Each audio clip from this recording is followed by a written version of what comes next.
Hello, good morning mga kamekos-mekos, mikos-mekosin na natin tong itlog. O yan, 'di ba?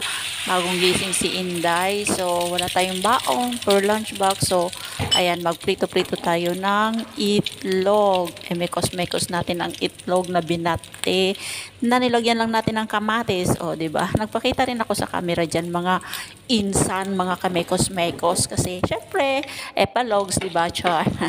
Ayan ang ating itlog. Niligay na natin sa kawali.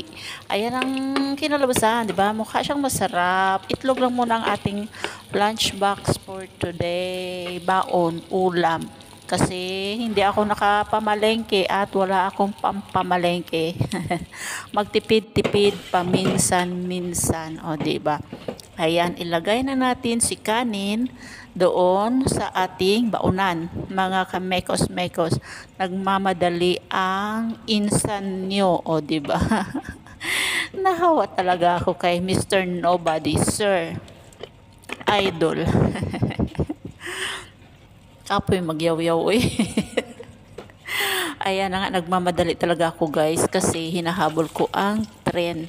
Ang tren, hinahabol ko. Pero madilim pa naman. Oras ngayon is mga 5:20 in the morning lang siguro. Ayan, baliktarin natin kasi gusto ko luto ang ibabaw. Ayan.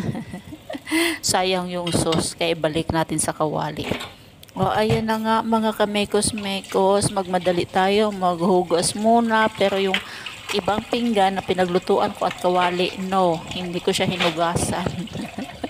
Iniwan ko siya sa isang tabi. Mamayang gabi ko siya babalikan mga kamekos-mekos. Ano kasi wala na po akong oras para maghugas. Yan lang hinugasan ko yung isang pinggan na yan. So, tara biyahin na tayo. Bilis! O ito, nandito na nga ako sa opisina mga kamekos-mekos. Ang aking nilutong itlog na minekos-mekos-mekos ko lang. Ayan na. Para naman siyang masarap, di ba guys? O tara, magkainan tayo mga insan. Love, love, love. Thank you very much.